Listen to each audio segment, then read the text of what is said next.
Hey now, and welcome to Citadel Credit Union's Open for Business podcast. Today's a special one. We've got two guests with us who haven't been here before, but not just because it's their first time on the episode, but it's the first time that we've not brought business members or prospects who actually own businesses out in the community.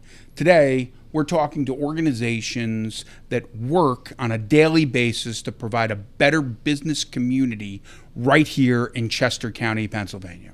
So I'm here to welcome Laura Manion, our CEO of the Chester County Chamber of Commerce, and Mike Grigalonis, the COO and president of the Chester County Economic Development Corp. Welcome, guys. Thanks for having us. Glad to be here. Thanks for coming. So today's a really interesting day, and we want to learn a lot more from you about not just how you provide the organization an opportunity to work together in the community, but how your organizations work in harmony to be able to provide businesses with a greater solution. For me, when I think about what we have to offer to our businesses, it's really got to be about them understanding what's available to them first without searching for other resources that are both costly or maybe unnecessary. So if I could ask you to introduce yourself a little bit to our audience and tell us a little bit about your organization and where you're from. And it's dealer's choice. Ladies first. Okay, thank you. Laura Manion, President of Chester County Chamber of Business and Industry. I have been in this role for about 3.5 years, and I think the number one question I get asked is, what is a Chamber of Commerce? So it's a great place to start. We are a very regional chamber, so we don't just cover Chester County.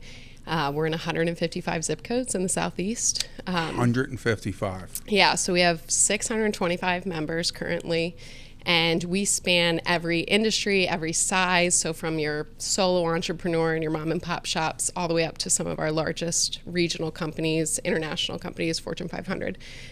So it's very eclectic membership, and it's great because every day I get to meet somebody who does something new. And our tagline is connections, community, and advocacy, and that's really what the Chamber does. We connect people, we market their business, we are cheerleaders for them, and then we're also advocates for them in the business sense in terms of policy on the local, state, and federal levels.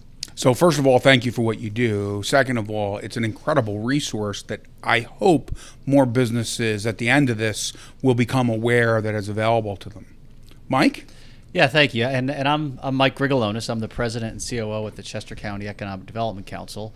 Like Laura, our name suggests that we are focused on Chester County, which we are, of course, but we also think regionally. Of course, our economy is very much regional, and so naturally a lot of the services that we provide do bleed into other counties, in some cases across the Commonwealth. But our mission is really about growing businesses, and so we have a portfolio of services designed to help businesses grow, whether that be financing, workforce development and training, support for our startup businesses and innovation and entrepreneurship, or real estate and more of the site selection, site redevelopment, those types of things. But we're really at the end of the day all about trying to do whatever it takes to help businesses grow and create jobs and create wealth in our community.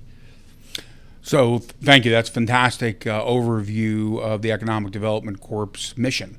When you think about the current business economy, there's so many different things going on that affect today, and it seems to be ever changing. What do you think are the biggest challenges in front of businesses today that you see, and how are you trying to help those businesses cope with the obstacles that feel insurmountable to them? Why don't you start with that one? Okay. Yeah. I mean, I think that's a great question, first of all. I think there's probably a couple different answers depending on what type of business you're talking about. If you ask me what's the biggest challenge like for a startup business, I'd probably say funding is always one. Access to capital, right? Access to capital is probably number one for a startup company. But then if you're asking me someone that's maybe in a growth mode, that challenge is probably going to be I can't attract and retain talent. So it's kind of a different answer. Probably depending on what business, but no question there's challenge. I mean, that's where we try to impact, I think, the two areas that, probably 2/3 of our staff are dedicated to financing and workforce development. Those are the two. Oh, I didn't realize that, 2/3. Yeah, I mean, we've got a team of about 45, but as I say, about 2/3 of them are dedicated to financing and workforce development. So that's really where we try to we do other stuff, but that's really where we're trying to concentrate our resources. That's fantastic. I didn't realize that 2/3 of the workforce was that targeted.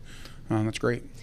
Yeah, and I think just piggybacking off of that, like for us, because we have so many members across every industry, everyone needs something different, which makes my job even more fun.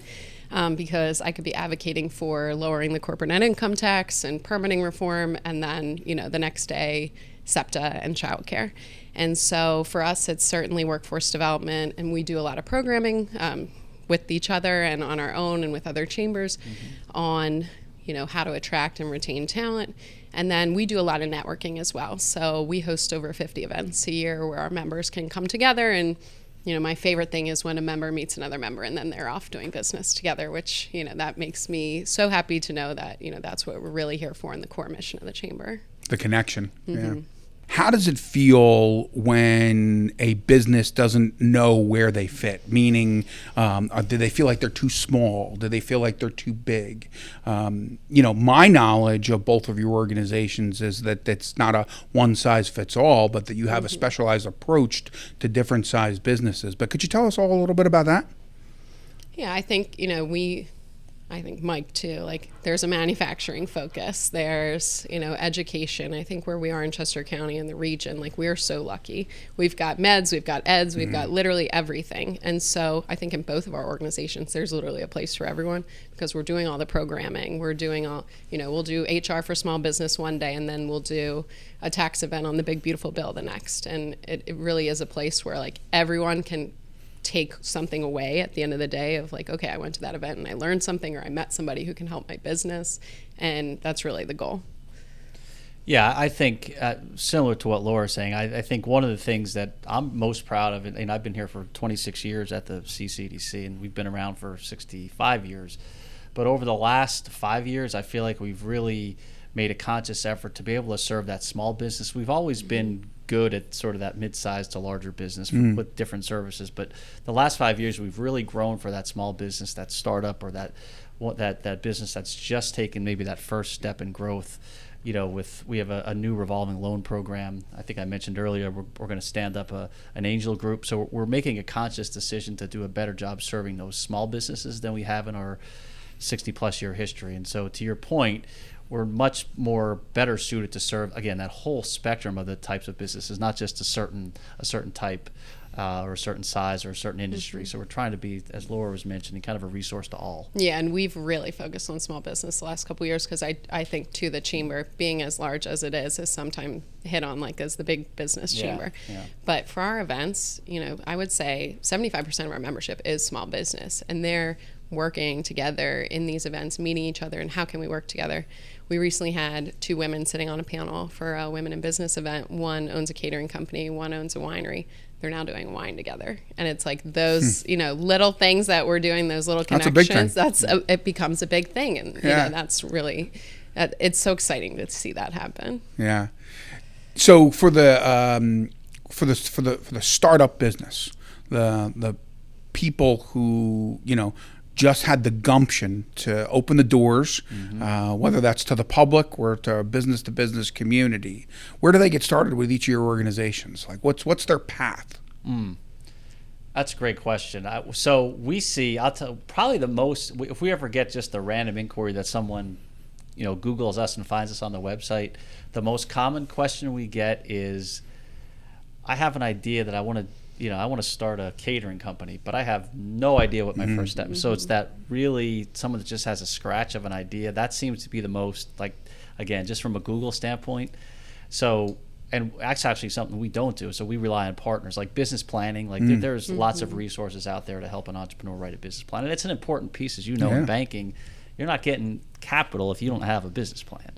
And you'd be surprised at the number of entrepreneurs and business owners that don't have business plans. So that's probably the first place we see them engaged. And then so our ideal path is we refer them maybe to SCORE or a small business development center, help them get a business plan in place, then come back to us. And now we have those sources of capital that, even if they need $30,000 or $50,000 of working capital, we now have programs that can assist in that. So I think that's probably the best way that I would describe, kind of how people originally engage with us for those startups. Yeah, I'll give another plug to SCORE. Chester and Delaware County, I just think they're incredible, and they have mentors who work for free, and really assisting. And we'll have a member who comes to us and say, I need advice on this. I refer them to SCORE, or we have a lot of attorneys in the membership. It's always great to know a lot of attorneys. So, we'll pass them off to those if you need a trademark, or, you're writing an employee handbook. And then I think with Mike and I's organizations, like, this is where the synergy starts of, like, Mike starts with those things, and then we're helping with all the various events and programs that we're doing, so that they're getting out and meeting people in the community and learning from them. And, just these roundtables that we do of, what are you seeing? And, maybe that's a problem that I'm having and I didn't really know how to handle it. So, somebody else has some advice for me that's in the trenches with me. And I think, again, we always go back to that community aspect and those connections. And if I could add maybe just one more thought on that. So the other common thing that we get is people are often looking for that mentor or that coach that kind of stays with them as they're, developing their business, developing their plan. And groups like SCORE and the SBDC are great. I mean, they work more in a group setting, so it's classroom based or seminar based, or there's a webinar, something like that. So we're trying to build up a little bit. We're not there yet, but we're trying to build up a bigger portfolio of services of almost sort of like SCORE, really, candidly, but that would be more of a one-to-one mentor or coach, or one to a couple. Not so much classroom based. We find that people really want that one-to-one time to really think specifically about their business. So it's an area we're trying to build as well. Almost like a trusted advisor, mentor-mentee relationship. Exactly. Yeah. I think we at the Chamber hear that a lot. Like, I'm just looking for somebody who can give me some advice, and whether it's peer-to-peer, or we had an event once where a bunch of 50-year-olds stood up and said, I've never had a mentor. Is there somebody in the room that would like to just grab coffee and we can learn from each other? And I think especially post-pandemic, a lot of younger employees are looking not just for somebody who is more senior who might be able to give advice, but somebody else their age that's also, whether they're in the same industry or not, but, how are you working in your environment, and how can I take something from that? In this chair, listening to both of you describe your organizations, you sound like master connectors. I know it's a rudimentary term, but it's an educated approach to providing resources to the people who make up the business fabric of each one of the tentacles of Chester County. So focusing on Chester County, what do you see as the biggest challenges in Chester County right now? And what do you see as the greatest opportunity? I think opportunity-wise, we're the fastest growing county in the state. We're the most educated. And we've got so much potential with talent pool. I think we're in a really good position. Just as I said, eds, meds, manufacturing, like all of these industries are growing. One thing actually, though, that I do think we need to focus on is it's an aging county. And I think a lot of that has to do with the fact that we do have high median income, but also very high housing costs. And so that's something the Chamber's been addressing of, are you paying your employees enough to live here? Because if they need to move to one of our neighboring counties, then the travel to work becomes tedious, and a lot of people want to work from home these days. So we're starting to really advocate on behalf of our workforce in terms of housing or childcare costs or public transit. These things are important to business as well. Do you see a huge shift in businesses being more adaptive to the needs of the employees? Yeah, I think post-pandemic, prior to my time at the Chamber, I worked for the U.S. Chamber of Commerce, and I think post-pandemic employers started to realize I need to create a sense of community in my place of work, because especially millennial and Gen Z employees, they want to feel like they have a company culture that their employer cares about them. So all of these issues, that maybe we didn't think about as business issues previously are really coming to the forefront of, is my employer going to be more flexible if my kid's sick, or, if my SEPTA train no longer is available to me, or I needed to move to Delaware County because I couldn't find a house in Chester County. So I think that's something that we are really taking the lead on advocating across the state, and we're starting to see some great returns on that, and really speaking with our policymakers and our businesses about how we can really help our employees. But I think Chester County has a lot of opportunities, and I feel very lucky that that's where we are. Yeah, I agree. I think from an opportunities and what makes Chester County special is the term quality of place is a sort of an industry term that we use, but it describes all those things, like the highest educated workforce, the beautiful trails that we have, the top-notch school districts, AAA bond rating, all those things that are kind of like best in class for Chester County all make up that quality of place. And I can tell you that a lot of my peers across the Commonwealth that are thinking about, their economic development strategies and what can I do to make my community more competitive, a lot of them are in this marketing mode where they're trying to get people to move into their community because they don't have enough talent for companies that are growing. So we're fortunate that we probably have the opposite problem. We have the problem where a lot of people want to be in Chester County.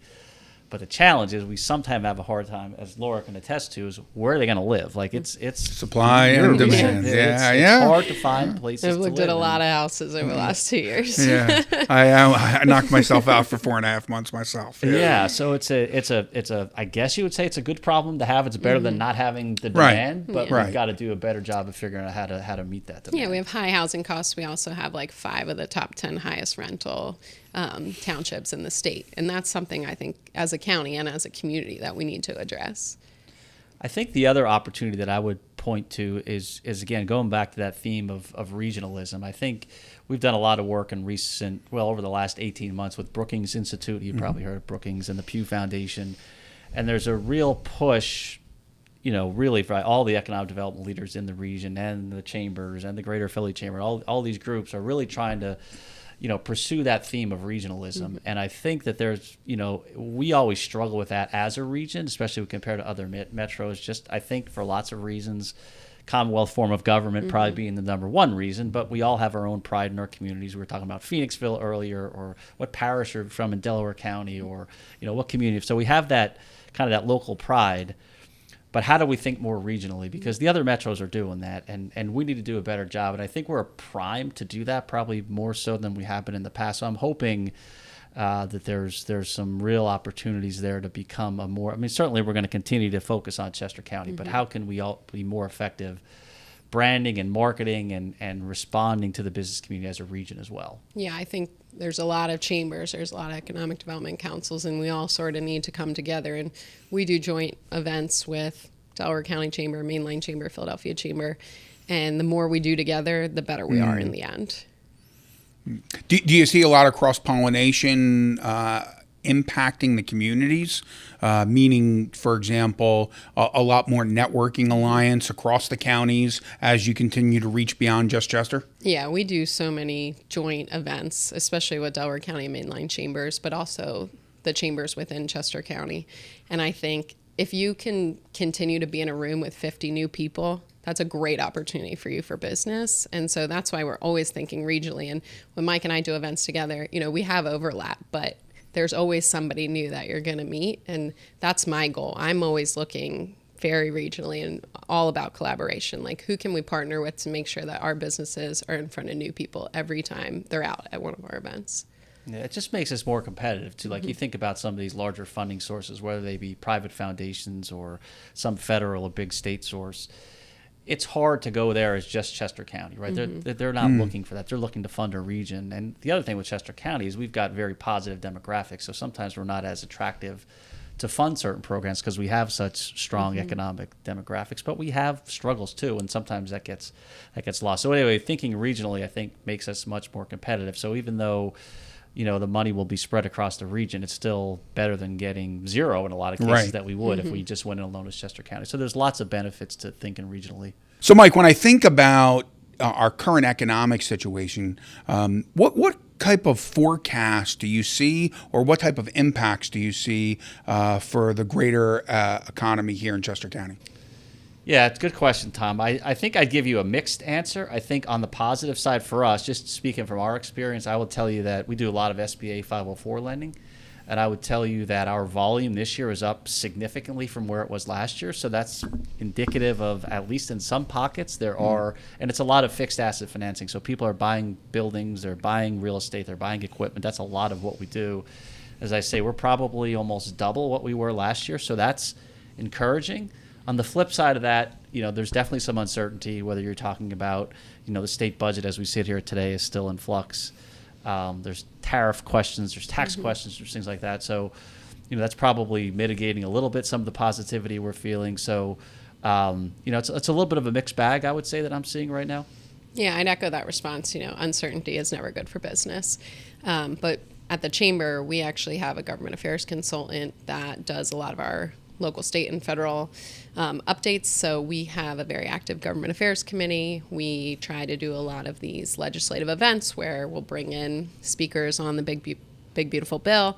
We're doing a tax event with the Delaware County Chamber in a couple weeks on that. And then, we're always trying to just give updates. We don't have a budget. It's been 10 or 11 weeks, whatever it is. Here's what that impact is on your business or your nonprofit or your school district. Because I think a lot of people say, well, I don't really know how that impacts me. That's the kind of advocacy and legislative updates that the chamber is doing, that we're telling you this is how this directly impacts your business. And so tariff implications, we're always taking information from the U.S. Chamber, feeding it out. This is how this might trickle down to you. We recently had a meeting with Congresswoman Chrissy Houlihan and all of our coffee producers. Our coffee, a lot of coffee shops, Lavazza North America is headquartered in Westchester. That's going to be a big impact on their business if we see a 50% increase in tariffs with Brazil, because half the coffee in this country comes from Brazil. So I think there's a lot of things that Mike said. There is some uncertainty, but a lot of opportunity, and how we're trying to handle it is just keeping the updates coming. The other thing I would add is thinking about, we talked earlier about that regionalism, and I think I mentioned the Brookings report earlier. So they did this long, in-depth study and ultimately determined that we as a region have underperformed as compared to other metro areas. We've created jobs net over, I think it's 5 years, but not to where they would expect us to, and not to the level of some of our peers. So one of the reasons, and this comes back to, again, that regional theme that we talked about, one of the reasons we haven't performed as well is because we have not collaborated as effectively as some other regions. So that's why I say earlier, with every challenge and threat, there is opportunity. So we're trying to hopefully capitalize on this sobering news that we got from the Brookings Institute, and trying to really motivate, hopefully, a regional spirit to respond to that less than positive news that we got. Just more forever connectors. Yeah. When you think about being in executive leadership positions like the two of you are today, you have the breadth and depth and the weight of carrying your organization and carrying a torch for each one of them. But it's hard not to have something that you are personally passionate about. So Laura, I know that you've been very passionate about childcare, and Mike, we talked a little bit about this earlier. But if you could give us a little bit about some of the work that you're doing on some of your personal passions through the lens of both of your organizations and how you're trying to bring that to life, it'd be great. Sure. So I talked a little bit about how we're trying to have some of these policy issues really become business issues. And I took this job when I was 6 months pregnant with my first son, and did you have a plan for childcare at that point? So that's how this all started. When I was 5 months pregnant, we toured childcares, and post-pandemic. And again, I had come from the U.S. Chamber of Commerce, so I had all of this data of how many women, especially 1 million women, couldn't get back into the workforce post-pandemic because so many centers had closed during the pandemic, especially infant care, because the ratios. And so I toured 3 facilities with my husband when I was 5 months pregnant. And when I was going back to work 9 months later, I still hadn't gotten off any of those daycare wait lists. And so I brought my son with me to work for the first month that I went back to work. And so I had to pack and play in my office. I was taking meetings with an infant in my lap, and it was one of those things where it just was a catalyst to me accidentally becoming this statewide leader in childcare in Pennsylvania. And so we finally found a home care situation for my son. But in speaking with our government affairs consultant, I was like, I know this is a big issue. Yeah. And so we went to one of our Chester County state reps and we said, we think this is, a bill that could be worked on and bipartisan. And so it just catapulted into letters to the editor. I wrote a letter to the editor of one of our local papers of here's 4 ways you can probably fix the childcare system here. And then it was letters to the legislature. We held press conferences. I had a sign-on letter with 55 chambers across Pennsylvania, including the State Economic Development Council, thanks to Mike. And that was the first time we really built this, local coalition around this issue, with so many people across Pennsylvania representing, tens of thousands of businesses. And so it was one of the most bipartisan voted bills in 2023. And we just kept pushing and pushing and pushing. And it was signed into law 6 months later in the budget by the governor. And so the bill itself was an extension of the child care tax credit and expansion. where Pennsylvania used to match 30% of the federal credit, and now, thanks to this bill, it matches 100%. And so 220,000 families can take that credit. And it's one of those things I'll hang my hat on at the end of the day for my whole career, because Congratulations. thank you. You know, and we really led the charge in Chester County, and it led to so many people across the state seeing us as the chamber of advocacy. And, you know, we've done corporate net income tax, as I mentioned before, permitting reform, regulatory reform, but then housing. We do a lot of SEPTA right now while we're in a budget stalemate, a lot of SEPTA advocacy. And that's just one of those things where we're just trying to make it a business issue. If your employees can't get to work because of childcare breakdowns, which we've seen all the numbers, that it really does affect productivity. People are leaving the workforce. Yeah. And for myself included, you know, now I have two, and it's a struggle, and I've got to give credit to parents who are in the workforce and making it work, because it is not easy.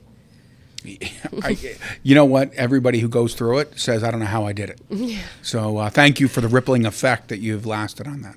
Mike, your personal passion. Yeah, I'm glad Laura went first. Yeah. That's tough to beat. I mean, that too. You're right. Talk about carrying the torch, right? You know. But it gave me a chance to think of how I want to answer that, because we have a team of like 45 people, and there's a bunch of different programs, and I'm hesitant to pick one that, you know, I'm passionate about all of them. But I think personally, what I think about, you know, over the last year, I've really tried to think about how I can, you know, we've grown as an organization, and I have responsibility for leading the staff. So I've like, one of my passions has been, how can I be a better leader? How can I be more effective leading the staff, being more of a resource, be more supportive to them. You know, I did. You guys have probably both gone through this. I did a 360 review. Have you ever done one of these? Yeah. It was very. It was a very positive. I had nothing but positive to say. But one of the things that it came back to is that I need to be more present in the office, and I tend to just kind of buzz in, come to my office, and open the laptop and get going. And you know, so I'm trying. There's a bunch of other things, but that's an example of, you know, trying to be more present for the staff and asking about, you know, how's the kids, how's the, you know, how's your spouse doing, or, you know, just the small talk thing that you kind of take for granted is important. And I was reminded of that through this 360 process. So I'm trying, but then that's one example. But, you know, I think sometimes I get you know, a little frustrated, because I love doing our mission work, the economic development work, working with the clients, working with the business owners, but my role, my job requires to be more hands-on with the staff, and working with the staff, and working on budgets, and you know, the overall what's the future of the organization, all those strategic thinking, which I love too. But I'm trying to be more mindful of that leadership role, and being more thoughtful about how to be an effective leader. That's a personal struggle that I'm going through right now. I could be out every day, all day long with business owners. There's nothing more exciting than learning how they make a living, spending time with them, helping them, growing. The people who were here before, we just talked about, you know, the resounding way we were able to aid their business and give them greater efficiency to manage their finances. However, I do have a whole business to run. Right? So, you know, there's about 75,000 other priorities that I need to get done. And while that's a component to my job, finding that happy medium between there is a critical component. I have to give Mike credit, because I have a staff of 4.5, and I just can't even imagine. 44, you said? Yeah. And like, you know, I think I said I took this job at 32. So like, I'm learning CEO school on the fly of budgeting, and we need a new roof, and the HVAC system broke, and, you know, HR, somebody always has a crisis of some sort. So it's, and at some point you had a pack and play in there during coursework. During coursework. Yes. So it's definitely, I got to give Mike credit, because the organization he runs is big, and to do it, you said 26 years. Yeah. You know, I hope we're sitting here in 26 years, and I'm looking back, and like, I know how he is as a manager, and I'm sure he's fantastic. How did you get into this? Randomly, like a lot, yeah. So I went to college. I went to Ithaca College, and my wife makes fun of me all the time. My major was exercise science, so I was going to be like a athletic trainer or something more in the healthcare. I could see that actually. Yeah. And then I worked for a couple years out of college, and then I went to get an MBA at Villanova. So when I was at Villanova, there was just this random posting of the Chester County Economic Development Council was looking for an intern.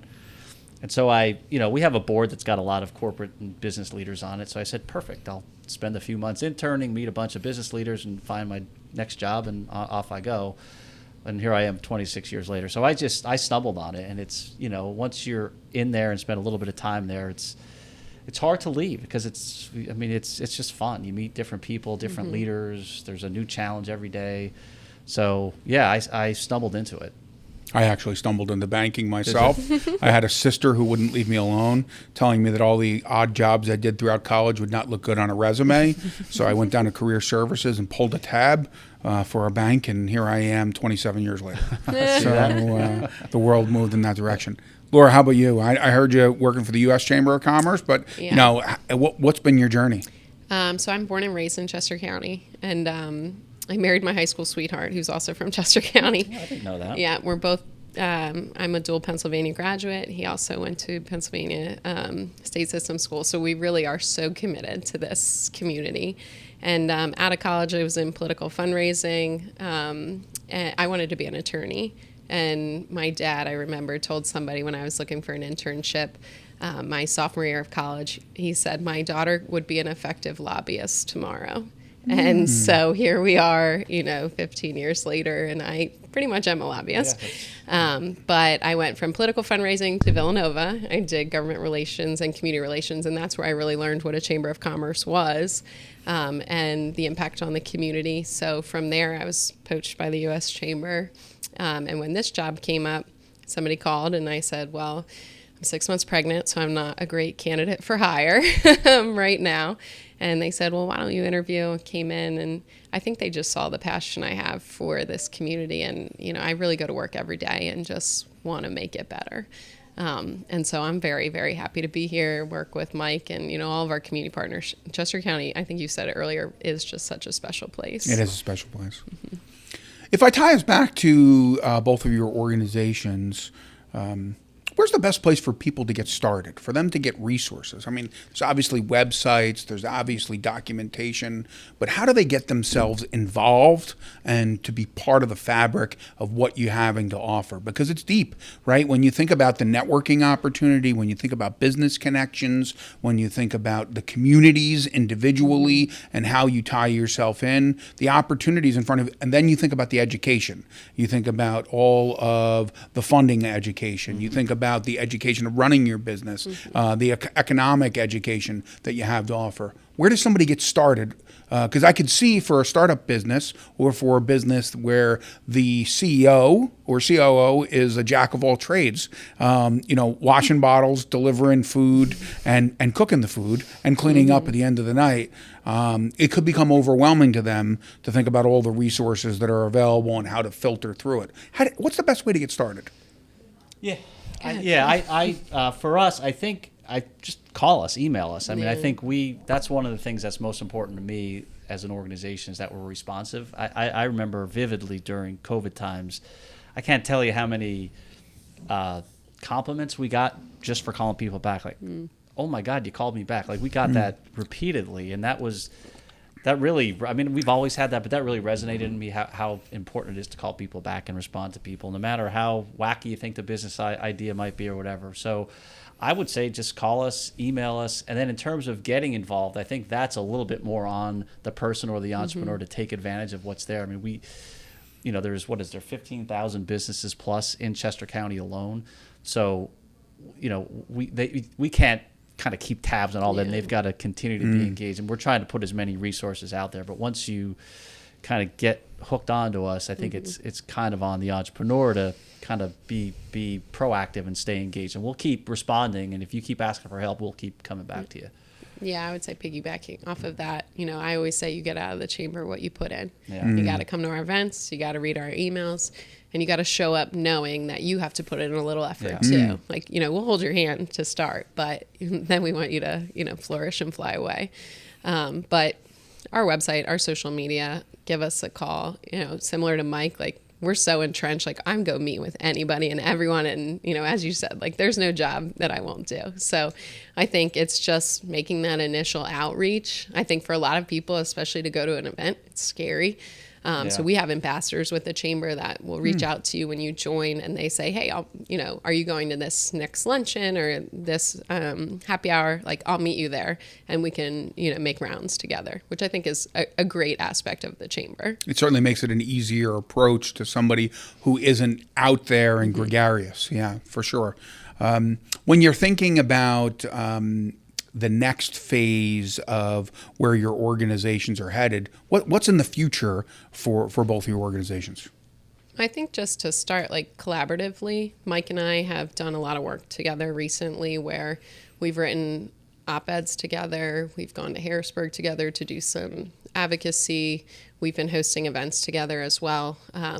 We last year had a massive turnout, over 500 people for a CEO event that we had, where we had the CEOs of Wawa, CTDI, CHOP, and Vanguard. And I think it was because of the names, the EDC and the CCCBI working together for the first time, and our transportation management joined us in Westchester University. And it was just like the caliber of, wow, like, we had these CEOs coming to Chester County, and we're already planning for next year. And so I do really think collaboratively, sky's the limit for us if we continue to work together. And then for the chamber, I'd love to just keep growing. When I first got here, post-pandemic, CEO transition, there was a lot sort of to turn the ship around. But I feel like I've kind of played defense for 3 years, and this year I'm like so ready to play offense. Like, I finally feel like I've got the right staff in place. We've sold out every single event we've had in 2025. Congratulations. Which just people are just like excited to be around. So I just think the sky's the limit for us. Yeah, I echo Laura's enthusiasm for the collaboration. There's a lot of it that's already happened. I know we have a series of meetings coming up, strategic meetings, where we'll be kind of jointly meeting with some leaders throughout the county. So I think there's a lot of those collaborative opportunities, plus some of the regional stuff as well that we talked about. So I think that's definitely a theme. I think for us too, there's a number of new programs. I talked earlier about some of the funding ones. We're real proud. Just last month we got certified as what's called the CDFI, Community Development Finance Institute, which will open a whole other set of doors for small business lending. So those, a lot of the deals that we're doing, we have something right now that exists today called the Catalyst Fund, which is a $22 million revolving loan fund, and that is for loan sizes probably from $50,000 to $250,000. And candidly, most of those loans are not bankable conventionally, so we're trying to find creative ways to get those loans done. And so this CDFI certification is going to open more doors to do a lot of that similar stuff. So that access to capital theme is huge for us. We're also on October 1st going to launch an angel group.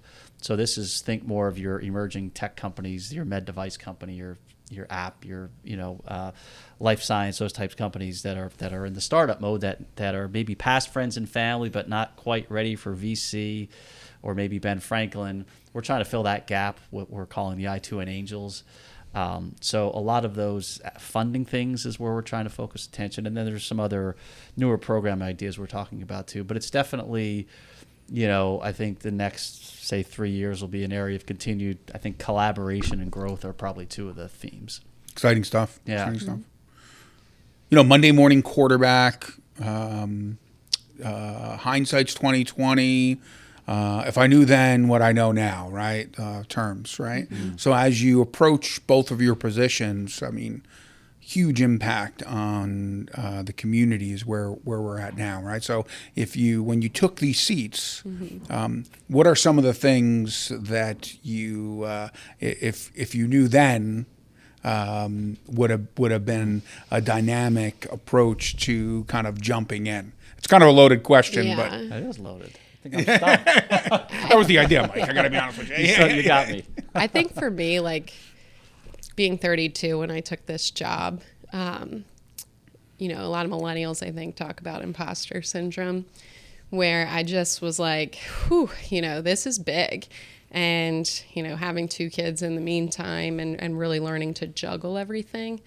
But I think for me, just knowing I belong here and, like, I can be in the room with, a bunch of C-suite execs in suits, and I belong in that room. And I think probably for any entrepreneur or anyone that you've talked to, I think a lot of us who are younger are kind of just always thinking like, maybe I don't belong here, or maybe somebody's going to figure it out someday.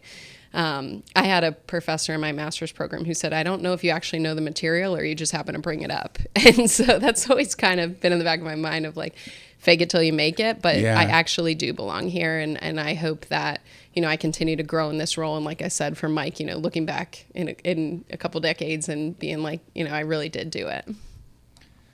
Yeah, I think I'm going to give it's a little bit of a cliche answer, but I just sitting here listening to Laura and she announced her age, and I feel like I was just 32. I literally just feel like last year I was 32. I was in the gym this morning at about 5:30. It didn't feel 32. I 32. I got to be honest. I hear you on that. But I was there. Yeah. I was there. I was there. I was not there. Yeah, so I good was job. there. It just did not feel 32. Yeah, I hear you, but it feels like yesterday. So that it's, as I say, it's a little bit cliche, but I can't believe that it's I'm not 32 anymore, and how quickly I am 34 now for the record. I thought you said 32. I'm sorry. That's when I took the job. Oh God! All right, I should listen more closely.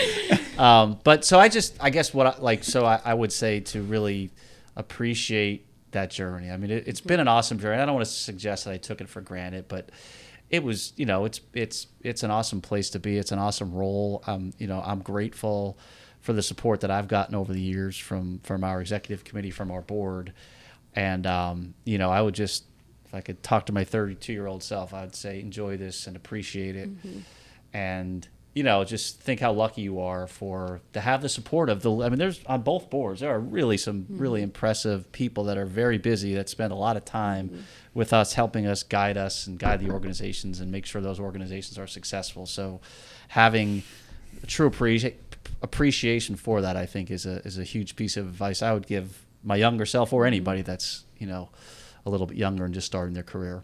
That's a heck of a nugget. It's a good one. Great answer, Mike. It's a good one. All right. So I think we're coming to kind of our final landing gear. So one of the things I'll ask each of you is to think about a final statement. Like when you think about our audience, entrepreneurs, members of Citadel, or frankly, people who are just part of the business community, and not just Chester County, but in the greater Commonwealth. What would your final statement be about your organizations and your commitment? You have to go first this time. Okay, so, all right, that's fair enough. Fair enough. All right, so I would say that my final statement would be, reach out to us. We are, again, cliche. We are here to help. That's why we exist. Our team is passionate about its mission. That's why we're there. There's probably a lot of people on our team that could work and probably make more money working somewhere in the private sector, but they've chosen not to because they really embrace our mission and want to carry out that mission. So we are eager for people we're eager to help. So whether you're a company, whether you're an individual that's transitioning jobs, whether you're a community that thinks there might be some opportunity to improve a parcel or whatever in your community, we are excited to do it. That's why we do what we do. So don't hesitate to reach out and ask for help. Yeah, when you asked the question, the first thing that popped in my head was get involved. And I think to Mike's point, like, our staff loves going to work every day because what we do and the people we meet and how we get to help them. So I would say, reach out, come to an event. You don't even have to join to start, but just come to an event, see what we're all about. And then I know once you get there and you're in it, you're going to become a member. Well, on behalf of Citadel and the greater business community here in Chester County and in our Commonwealth of Pennsylvania, thank you. Thank you for the work you do, your passion, your drive, and for bringing these resources available to the business community to continue to move forward. Well, thank you for joining us here today, everyone. This was another great session and hopefully chock full of a ton of information as a resource for you to be able to help continue growing your business. On behalf of Citadel Credit Union and the Open for Business podcast, have a great day. Hey now.